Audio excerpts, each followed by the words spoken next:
Түркияга кинолорго катышып келдиңиз.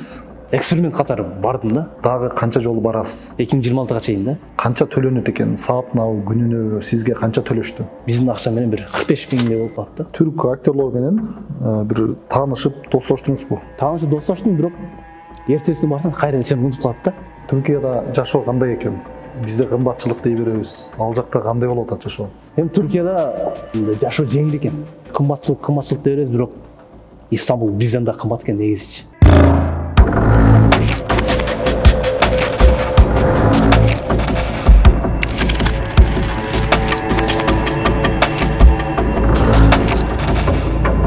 Ассаламу алейкум достор. Биз кайрадан эфирдебиз. Бүгүн бизден конокто жаш каскадер, мыкты таланттуу вайнер, актер, деги эле таланттуу көп жигит Зияш Турдубеков.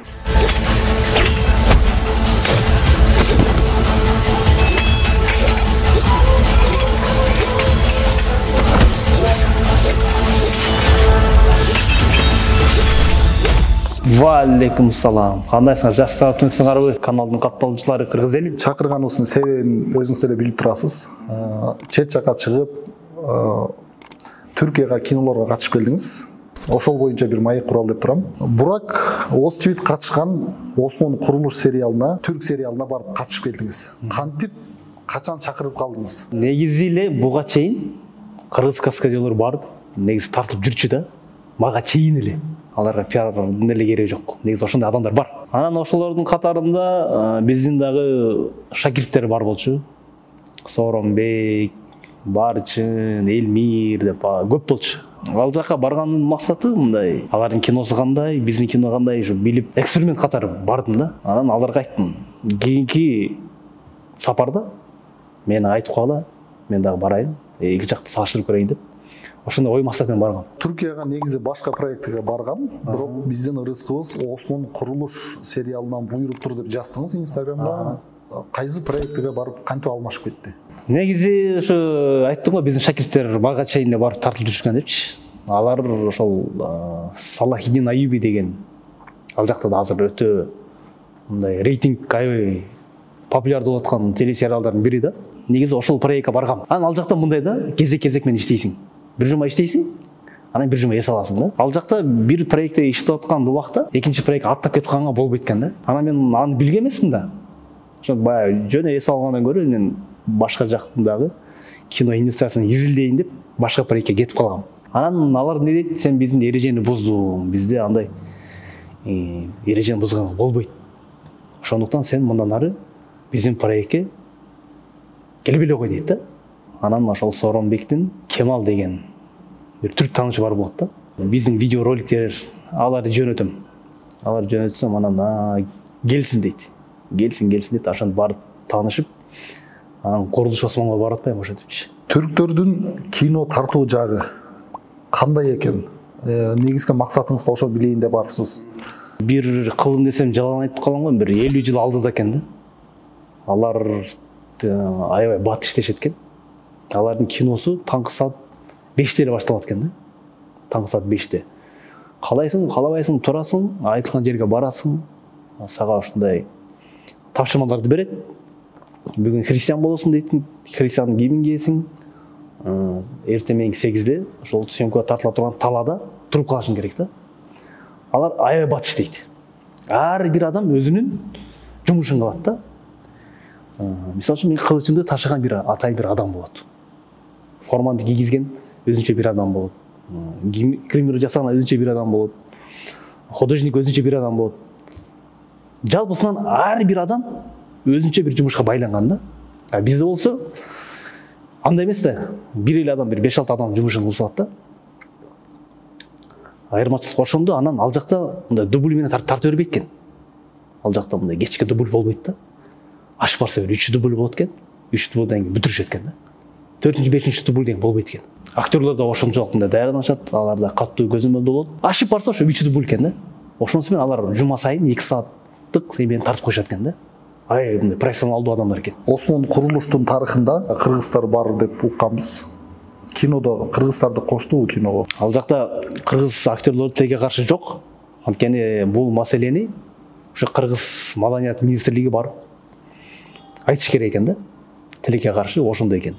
Мисалы үчүн ошол Өзбекстандын маданият министри барып, Осмонголчун тарыхында биз бар элек, бизди да кошуп койгула. Биз ушул мынчанчы сериясынан баштап мынчанчы сериясына чейин ушу Өзбекстан каржылап берсин, силер бизди актерлордон кошкула дейт экен. Чеченстанда Рамзан Кадыров чакырып туруп дагы тарыхыңарда биздин актерлордон кошкула. Биз ошо кинону каржылап берейин деп мен угушу боюнча айттым да, ушундай экен да. Анан кыргыздардын жок болгон себеби да ушул окшойт деп ойлоп атам да. Кыргыз маданият министрлиги барып сүйлөшсө, балким алар карап көрөт. Анан азыр Истанбулда бир кыз ушул маселенин үстүндө, Гүлназ деген кыз чуркап жүрөт. Бирок тилекке каршы азыр жалгыз болуп атат да.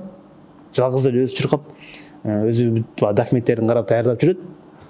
Ал Гүлназ деген кыз, ошо айттым го, негизи мага чейин эле каскадер бар иштеп жүргөн депчи. Ал кыз дагы ошол бир убактарда ошол түрк актрисалардын дублеры болуп, ат чалып, ошол иштеп жүргөн кыз болчу да. Кийин ал ошол тарыхка келгенде, ошо биздин дагы актерлор кошкула деп, ошентип азыр ал ошол үстүндө эмгектенип жүрөт. Сиз ал жака кеткениңизге бир топ убакыт болгондой болду. Сиз түзгөн договор канча жыл, канча айга түзүлдү? Дагы канча жолу барасыз? Ал жакта эми баягы атайын документалдуу түрдө келишим болгон жок. Ооз-эки түрдө эле келишим болду да. 3 ай иштейт, 3 ай эс алам. 2026-га чейин да. Коркунуч жокпу, сөзүнөн кайтып кетет, ортодон бир договор бузулат деген? Жок, андай болгон жок. Ал жакта андай алдамчылык, мындай адамдын эмгегин жеп коюш деген жок экен. Ар бир кыймыл аракетиңе, ар бир иштеген нерсеңе карап, андай нерсе көргөн жокмун да. Дароо эле ишендим. Иштесе болот экен дедим да. Сизден биз мурунку интервью алганда Кыргызстанда каскадерлорго күнүнө $100 төлөнөт дегенсиз.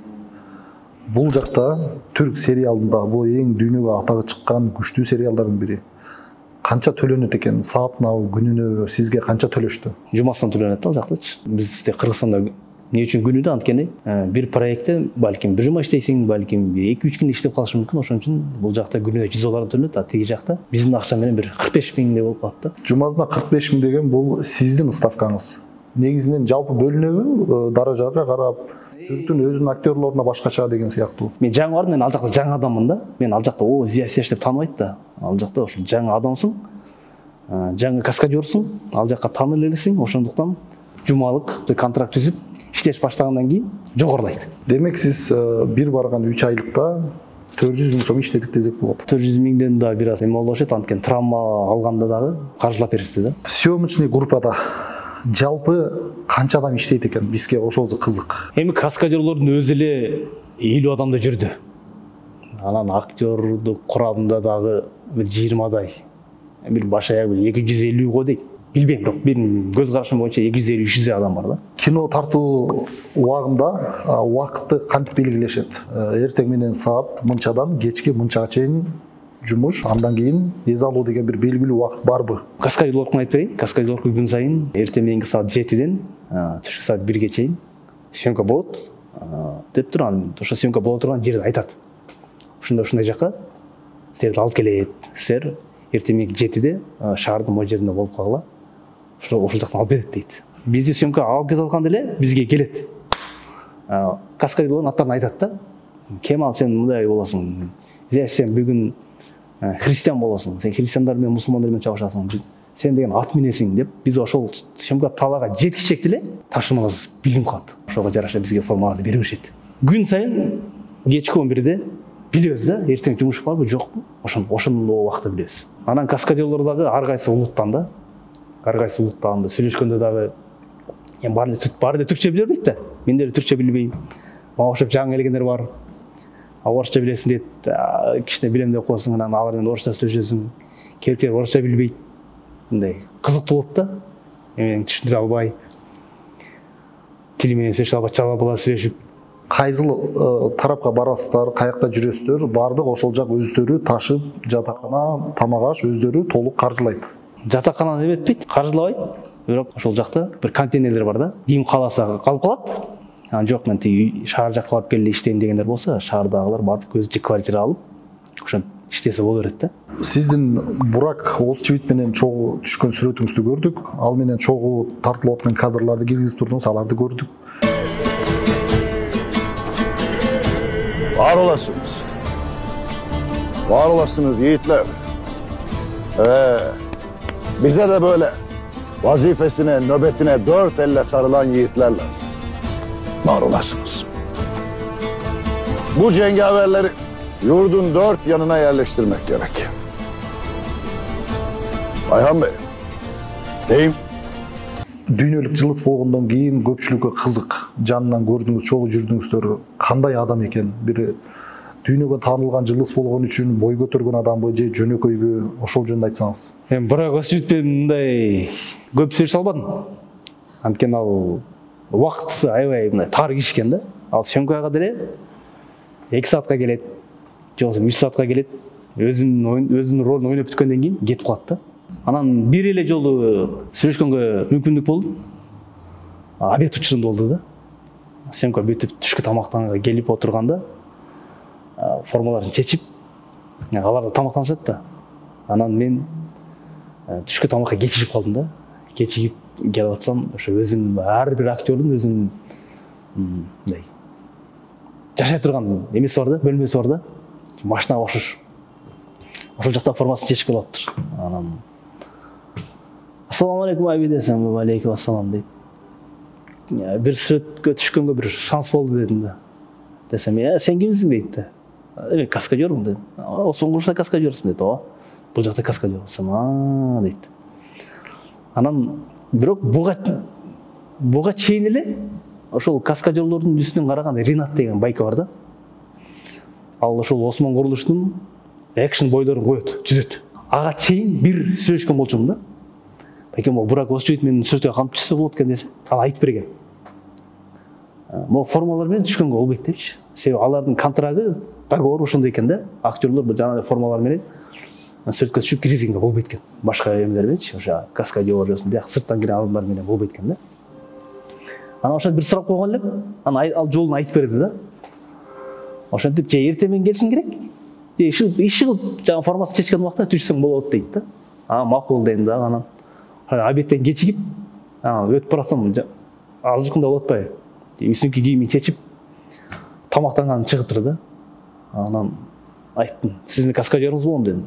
Осмон Кулуш десем, атың ким деди. Атым Мухаммед Зияш. Мухаммед Зияш, каяктан? Кыргызстандан. Кыргызстандан кийин Кыргызстан каскадерлор барбы дейт. Кыргызстандык каскадерлор бар. Ар кайсы жактан келген каскадерлор барса, жакшы, мен алар жөнүндө кабарым бар, бирок кыргыздарды мен сенен угуп атам деди да. Анан сөткө түшөлү дедим да. Сен анан менеджер деген бар экен. Ал менеджер деген келип бүт кийимдерин карайт экен да.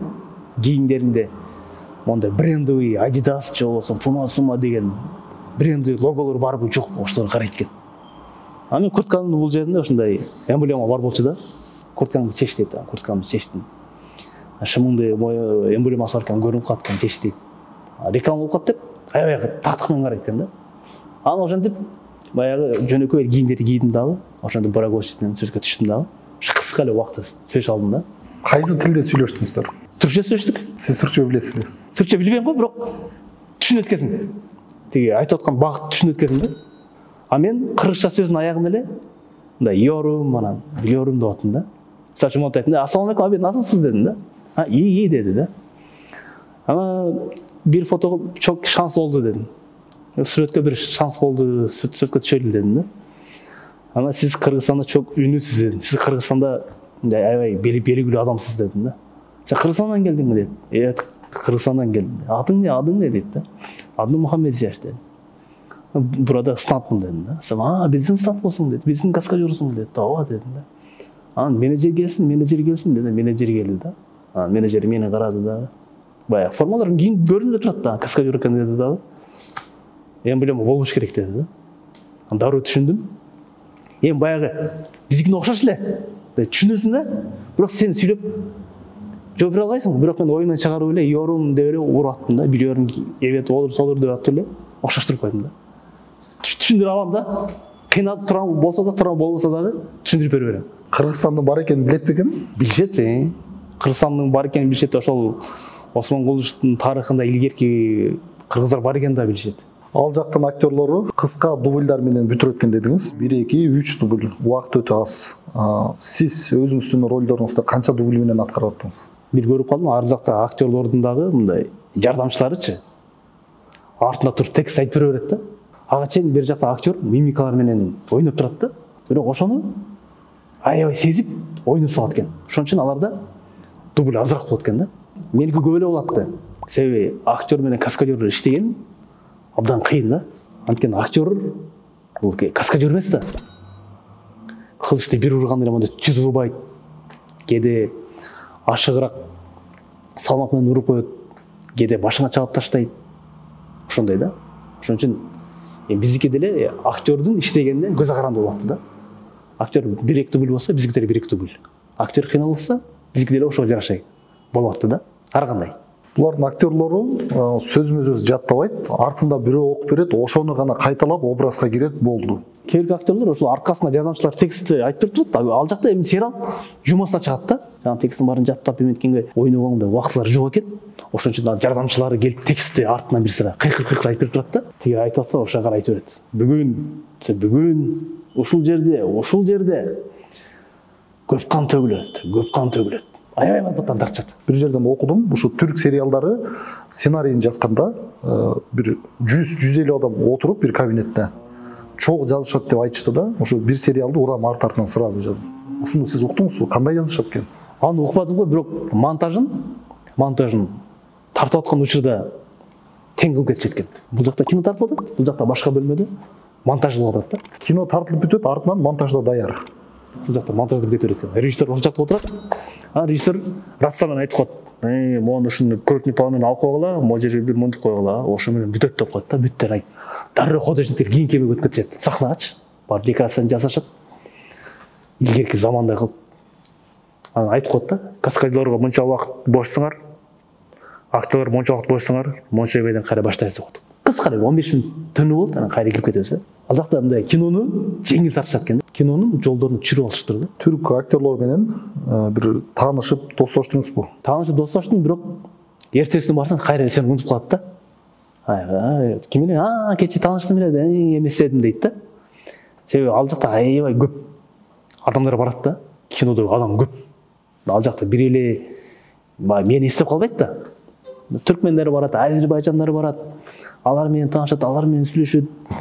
Ал жакта мындай эме менен эстеп калышы мүмкүн. Мисалы үчүн сен аларды жакшы тааныш болуш үчүн сен алардан бир сокку жешиң керек да. Сокку деген кандай? Кылыч ташып атканда сен бир кылычты тийгизип койсоң, ошол сени жаттап калат. Сени кечирим сурайт да. Сен уралгандан кийин ал сени кечирим сурайт. Эмне болду, жакшы эле беттиң, мындай дейт да. Мен берки чач сары ошо Осмондун душманы. Ошо менен таанышкым келди да, ал мындай актерлук эмес да, аябай күчтүү экен да. Бир дубль менен ойноп бүтүрүп коет экен. Өзүнүн оюндарычы. Эми аябай кыйын актер экен, карасаң мындай. Дубль деген жок экен. Тиги режиссер раз келип өзү деле бат-баттан бүтүрүп коет экен. Ошо менен бир таанышайынчы дедим да. Анан тиги жана Ринат деп айттым го. Ал деген ошо бойлорду коюп берет да. Мону соша сал, мону болот дейт да. Анан ошенткен анан тиги мен актерга бир киргизин дедим да. Мушташ, кылышташ кирейин дедим. Хорошо деп ошону киргизип койду. Анан чуркап бардым да, анын чыканагы менен мындай урган жери бар болчу. Ошо менен мондой көзүмө, мо жериме өттүм да. Урдум да, деп кыйкырып жатып калдым да. Стоп дейт да ал жактачы. Каскадерлор да аябай эме менен карашат да. Не болду, көзүмө тийди. Стоп дейт да. Жана келип мынтип, не болду, жакшы эле, не болду, катуу тийди, кечирип койчуңарбы дейт да. Анан ушинтип травма алган, удар жапкан каскадерди акырын немеге чыгарып коет. Эс алып турсун депчи. Анан ушул жакта мен муз басалып отурам да, шишип кеткен да, мен тиги басып отурсам анан өзүнүн эмесин ойноп бүттү да, жанына келди да. Атайын кылган жокмун депчи. Кокустан болду депчи. Анан ошо тааныштым, атын Зияш болот. Кыргызстандан келдим депчи. Эч нерсе болбойт. Бирок эртесин чыксаң унутуп калат да. Анан кайра көзгө жебедим сен дейт да. Съемка учурунда сиздин бутуңузду таңып жатканыңызды көрдүк Инстаграмдан. Кантип травма алынды? Канча күн жаттыңыз? Ордуңузга ким ойноп атты? Айтып атпаймынбы, каскадерлор көп депчи. Сен травма алып калсаң, сен ордуңа башка каскадерлор ошол эле форманы кийгизет дагы, ойнотуп кое берет да. Ал жакта мисалы үчүн травма алып жатып калып мен барбай койсом жумуш болбой калат деген түшүнүк жок экен да. алмаштыруу, замена дайыма бар да. Негизи биринчи травмам башка эле тасмадан болду да. Курулуш осмонда дагы бир 2 күн эс алып каласың. 2 күн 3 күн эс алып каласың. Анан ошол убакта эң башында айттым го, мындай кыргыз каскадер көп эле депчи. Анан ал жакта биздин дагы бир карындашыбыз бар. Элзада деген, Элзада Бомонова деген. Ал деген түрктөрдүн игра кальмара деп коет го. Азыр хит болуп атат го. Түрктөрдүн ошондой сериалы бар да. Fight Master деп коет. Fight Master деген ошо мушташ сахнасын түзгөн адам да. Ошондо иштейт. Анан ал жакка чакырып калат. Ташбекке бизде ошондой турецкий игра кальмара бар. Бош болсоңуз келбейсизби? Ошондой каскадер жетпей атат дейт. Анан Элзада чакырат, мен барып калам. Барып калам да, анан биринчи күнү тартылам. Баары ойдогудай болот. Анан экинчи күнү Ташбекке кичине даярдык болот. Даярдыктын акчасы жакшы төлөнөт, келбейсизби дейт. Анан баягы турсам жамыр жаап күнбүркү болуп аткан да. Андай баргым келбей аткан. Себеби күнбүркү жамырда мен бутум аябай эме болот да, мындай. Какшай берет да. Анан барсам, барбасамбы деп, бекер жаткандан кийин бара берейинчи деп барам. Анан барып жөн эле даярдык болуп атат. Жөн эле даярдык болуп атат. Анан мындай бир забордон секирип өткөн жери бар экен. Анан каскадерге бар секирип эметишти. Анан мен баягы өзүмө теңбей мындай, бул жер не, мага не деп койдум да. Бир тел ашып кетпейм деп. Мындай теңип алган жокмун да, өзүмө ишенимдүү болуп. Анан ошондо эң аягында мага келгенде азыр мен силерге красотаны көргөзөм дедим дагычы. Чуркап барып ушу дуалды теgiп туруп. Үстүн ашып түшкөндө жер деген мондой болуп калат да. Монда тепкич сыяктуу болуп калат. Эки бутунду монт бирдей көтөрүп келип атканда тепкичке окшогон жер да. Тепкичке окшогон жер мындайраак болот да. Ошондо сол бутун биринчи мондай тепкичтин эмесине тиет, өйдөңкү жагына. Эме болсо мындай, оң бутун болсо мындай болуп калат дагы. Ошондо салмактын баардыгы сол бутка түшүп калат дагы. Сол бутун көтөрө албай, мыйга кайрылат. Ошондо кайрылып туруп жатып калам да, кыйкырып эле, бутум депчи. Анан алар келет, скорый келет, ал скорыйда аябай бат. Жанында эле, кинонун жанында эле болот да. Келишир андай, аябай бат, ылдам эле эметип коюшат. Сагайттырып коет да. Эми алардын дарыларын билбейм эми. Муз басып, бүт эмеден себип, өздөрү сепкичтери бар. Таң апарып туруп, киночуларга айтып коет, бир жумадан кийин чыгып берсе болот деп коет. Ошол айтканда эле бир жумадан кайра чыгып кетсем болот да. Сиз канча жаттыңыз? Сол бутунан травма алганда 10 күн жаттым. Негизи бир жума деди, бир жумадан кийин дагы баягы көп рискат этпейин деп, дагы 4 күн кошумча эметип койдум да. Сиз бул травманы Осмон курулуштан эмес, башка жактан алып келдиңиз. Асылым деген проекттен алдым да. Осмон курулушка барганда эмне деп жооп бердиңиз? Осмон курулушта анда ат деп сүйлөп кетти. Себеби ал жак Асылымга кетип баратканда, тиги жактын башчысына айтып койсун да. Мен 2 күнгө бул жакка кетип атам. 2 күндүк семкон жок болсо, тиги жакка бара берейин дейм да. Анан алар айтат, хорошо. Тиги Кемал деген байкемен да өзүм жакшы болуп калдым да. Баягы чувство юмору да жакшы экен да байкенчи, тамашаны жакшы түшүнөт экен, тамашалашып коем. Жөн эле съемкага келе бер деп коет да. Съемкага келдим, эсеп да. Тааныбайт сени. Сен жаңы каскадерсың, сен ал жакта эч ким билбейт. Ошолор эптеп бирдеме болуп таанылып, мындай сиңишиш керек болуп калды да. Актёрдун артында да согушуп жүргөндөр бар да, каскадерлар да. Анан ошого ар бир адам өзүнө бирден адам тандап алат. Экөөсү монт кылыч ташып калды, монт кылыч ташабыз депчи. Ар бир адамдын өзүнүн атаандаш иштешкен адамы болот да. Анан мага келди, шеригиң барбы деп атпайбы? Съемкага тартылайын деп мен болсо, менин шеригим жок дедим. Бирок мен импровизация кылам дедим да. Анан кантип импровизация кыласың дедим да. Мен азыр дедим, арабанын үстүнө чыгам дедим. Арабанын үстүнө чыганда арабанын үстүнө секирип түшөм дедим. Секирип түшөндө бочканы алам дедим, ыргытам дедим. Ал бирөө тосуш керек. Не важно, тосоо тийип кетеби дедим. Чурап барам, аттын үстүнө секирип өтөм дагы деп, кылыч суруп артып түшүндүрдүм да. Сен ишиңди жакшы билет экенсиң деди. Ишиңди жакшы билет экенсиң деп күлүп кетип калды да. Ошол убакта жана Кемал деген байке да бар болчу да. Ал сырттан карап турат да. Анан 3-2-1 оюн дейт аларчы. Башталды деген. 3-2-1 оюн дегенде чындап эле мен шеригим жок. Кылычты алдым дагы чуркап барып арабага чыктым дагычы. Тиги жакта эми каскадер чыгып атат. Деле эки каскадердин ортосуна кирдим. Кирде кылыч тарс чабаштым, ал жактан чыктым, арабанын үстүнө чыктым. Арадан секирип түштүм, аттын үстүнө чыктым. Сандык турат. Сандыкты ачтым дагы. Баягы Жекчанын кинолору ошондой го. Сандыкты ачтым, алга өлтүрдүм. Тарс. Анан тартылды дейт да. чектик кестик деп коет. Кестик дейт. Анан жана каскадер ызылдайт го. Ким бул мына эмне кылдат? Шериги жок бул эмне? Бул деген кооптуу да дейт да. Тине мына дейт да. Бирок ал тигилерге жакты да. Тигилерге жакты. Анан режиссердин жардамчысы келди дагы. İyi oldu, güzel oldu deydi de. Sonum oldu, daha bir жолы ушуну кайталап кой дейт да. Кайра ушинтип импровизация ошондо отуруп эмеге таанылдым да. Группага таанылдым. Анан ошентип Кемал экеуим жакшы болуп калдым да. Кемал экеуим тааныш болуп калдым. Анан акыркы күндөрү жөн эле эмеге барып койгом да, съемкага барып койгом. Бирок көп деле иштебейм. Барып жана туристтер менен кошо айланып жүрө берем, бирок тиги жакка мен кинодо иштеп деп жазып кое беришет да. Бош убакытта эз алып жүрдүңүз, аларды көрүп аттык. Түркияда жашоо кандай экен? Бизде кымбатчылык дей беребиз. Ал жакта кандай болуп атат жашоо? Эми Түркияда мындай жашоо жеңил экен. Жеңил болгондо кандай?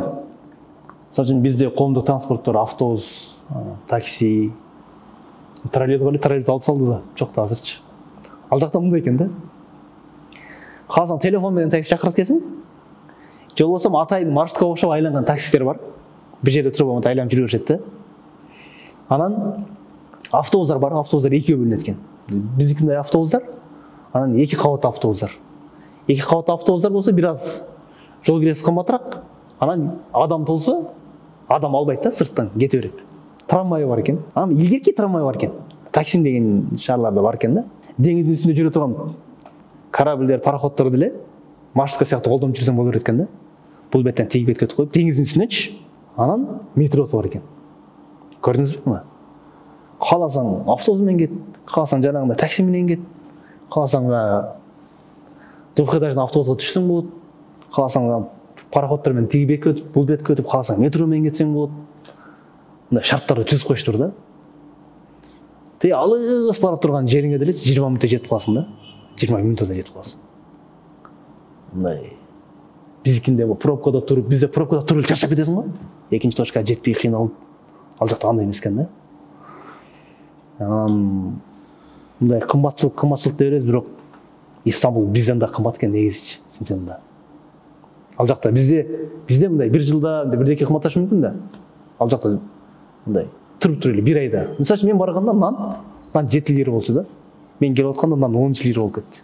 Акыркы сурообуз ушу менен жыйынтыктайлы. Сизден башка ошол проектиде, сериалда канча кыргыз жүрдү? Канча кыргыз катышты? Ошо менен бирге жалпы канча улуттун өкүлдөрү катышып жүрдү? Баш аягы 3-4 кыргыз жүрдүк да. 3-4 кыргыз. Анан башка улуттар көп. Айтып атпаймынбы? Азербайжан бар, өзбек бар, түркмени бар, чечени бар. Чисто мындай түрк каскадеры жок да. Жалаң. Менин түшүнүгүм боюнча бул Истанбул эме экен да. Түрк элдердин Москвасы экен да бул Истанбулчу. Эфир аягына чыкты. Ушу менен жыйынтыктайлы. Жалпы 1-2 ооз сөз менен жыйынтыктасаңыз болот. Эми не демейм, ошо элибизде жерибизде тынчтык болсун. Анан биздин Кыргызстанда дагы ушундай тарыхта калган биздин баатырлар эртерээк эле тартылса экен деген ой максаттар. Баардык эле кинолор комедия болуп кетпедиби? Анан бирок бир чет жакшы экен. Мен мисалы үчүн ошол Осмондун дооруна барып келгениме ишендим да. Ишендим. Кантип ишендим ошол жасалган декорациялар, атайын кино үчүн курулган шаарлар, кийимдери ошентип жүрсө, баягы илгерки доорун барып көрүп келет экенсиң да. Бир аз болсо да көрүп келет экенсиң. Ошондуктан биздин Кыргызстанда да тарыхый кинолор тартылып, эртерээк биз дагы ошол дүйнөлүк деңгээлге жетсек деген ой максаттар. Урматтуу достор, ушу менен эфир аягына чыкты. Кийинки эфирден көрүшкөнчө аман туруңуздар. Ассаламу алейкум.